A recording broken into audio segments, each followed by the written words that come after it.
Welcome back to कुछ भी channel. दोस्तों आज का प्रोडक्ट बहुत सिंपल है, आप लोगों को सिंपल लग सकता है लेकिन इसमें एक अच्छी बाइंग गाइड होना बहुत जरूरी दोस्तों।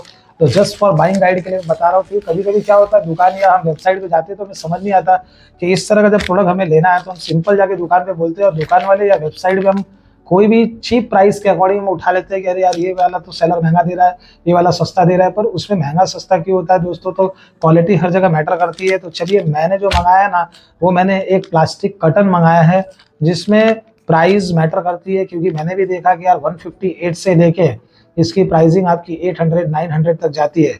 और बहुत सारे मैंने रिव्यूज़ देखे, इमेजेस देखे रिव्यू के, तो पता चला और मैंने थोड़ा स्टडी किया कि इसमें अगर आपको मंगाना है तो क्या ध्यान देना है ना दोस्तों। तो ये कर्टन प्लास्टिक कर्टन है जो अगर आपके एसी रूम में आपको अगर लगाना है ना, बहुत सारे शॉप में आप गए होंगे देखा होगा कि वो लोग इस तरह का डिवाइडर या एसी ऐसे थिक प्लास्टिक है, देखो इसमें हुक भी दिया गया है। बहुत सारा जो चीप वाला रहता है उसमें हुक नहीं देते हैं, तो अगर प्राइस थोड़ी ज़्यादा है तो उसमें ऐसे हुक भी देते हैं। अब यहाँ पे ये जो मैंने ये प्लास्टिक आपको कवर मंगाए हैं ना डोर के लिए, इसका आप वजन जो था वो अच्छा खासा था और वजन किस पे मैटर करता है वो भी मैं बताऊंगा। और यहाँ पे एक चीज़ देख सकते हैं, ये जो आईलेट आते हैं ना ये आपके स्टील के भी आते हैं, स्टेनलेस स्टील के भी आते हैं जब प्रोडक्ट महंगा रहता है और ज़्यादा जीएसएम या ज़्यादा गॉज का रहता है। ये प्लास्टिक का है तो ये अभी ब्रेकेबल तो नहीं लग रहा है पर लॉन्ग टर्म में ब्रेक हो भी सकता है।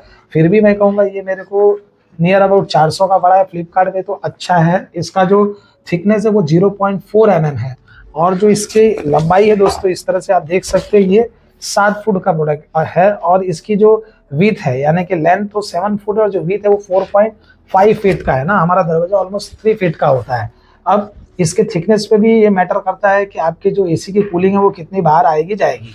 अब इसमें क्या होता है दोस्तों, अलग अलग ना ये गेज का आता है, ये 8 गेज 10 गेज ना, और गेज यानी इसमें उसमें लिखा रहेगा आपका अगर 3 to 5 G है तो वो एक चीप प्रोडक्ट है दोस्तों। जैसे आप पॉलीथीन या सिंपल ऐसा देखा होगा वो एकदम चीप, और चीप प्लास्टिक क्या होता है सड़ जाता है जल्दी, हाई टेम्परेचर से फट सकता है ना। उसके बाद आपका अगर मैं बोलूँ कि 5G से 8G तक है तो 8G का आपने रेनकोट देखा होगा, रेनकोट आपका लगभग 8G का 8 गॉज का आता है। फिर आपका जो टेबल पे आप देखते हैं कि एक प्लास्टिक मोटी सी होती है आपके घर में, वो आपका लगभग 12 गेज का होता है। तो ये आप बाथरूम में भी देखते हैं, लोग बाथरूम में भी एज ए सेपरेटर यूज करते हैं। तो ये 3 प्रोडक्ट का बनता है, ईवा, पेवा और पीवीसी। पीवीसी यानी पॉली विनाइल क्लोराइड और पेवा यानी पॉली एथाइलिन विनाइल एसीटेट, उसका बनता है दोस्तों ये।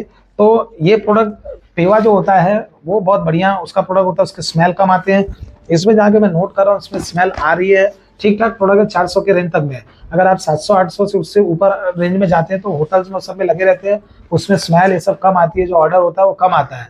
दूसरा कि आपका जो ये लॉन्ग टर्म ड्यूरेशन चलने के लिए जो बना रहता है वो कम चलता है। तो दोस्तों प्रोडक्ट तो एक ही है, आप भी सोच रहे होंगे इसमें डिटेल वीडियो की क्या जरूरत थी। तो इसमें मेन जो मैंने बोला आपको, ये जो गॉज है और जीएसएम देखना है ना, कम से कम अब ये जो मेरे को लग रहा है वो 100 के नीचे जीएसएम का लग रहा है ना, तो 120 जीएसएम के ऊपर होगा तो काफ़ी आपकी क्वालिटी अच्छी होगी। अब मैं इसको ड्रिल करके मेरे रूम में लगाने जा रहा हूँ, लगाने के बाद मैं इमेज या वीडियो जोड़ दूंगा, आप देखेंगे। और मुझे ठीक ठाक प्रोडक्ट लग रहा है, फिर भी बहुत खास नहीं है दोस्तों। तो इस तरह से आप अवेयर रहे, आप जीएसएम देखिए, आप गॉज यानी कि कितने जी का है, जितना ज़्यादा जी का ना 12 जी का रहेगा तो बहुत प्रीमियम बहुत महंगा रहेगा, और हाई जीएसएम यानी ज़्यादा थिकनेस रहेगी, मोर थिकनेस इक्वल टू मोर आपका ये क्या है कि कूलिंग इफेक्ट को बचाएगा और इसको साफ करने में भी ईजी रहता है दोस्तों, फटता नहीं है, लॉन्ग टर्म चलता है। Thank you for watching this product. अगर आपको इस तरह के हर एक चीज़ की नॉलेज चाहिए तो आप कुछ भी चैनल को सब्सक्राइब करें। ये मेरे रूम में पर्दा लगाने के बाद जो मैंने मंगाया था उसका वीडियो देख सकते हैं दोस्तों। और ये फैन से थोड़ा उड़ रहा है, मतलब लाइट वेटेड है, बहुत खास तो नहीं है, फिर भी ठीक क्वालिटी है। जैसे कि मैंने कहा था मैं लगाने के बाद इसका वीडियो या इमेज आपको दिखा दूंगा, तो ये आप देख सकते हैं। थैंक यू दोस्तों।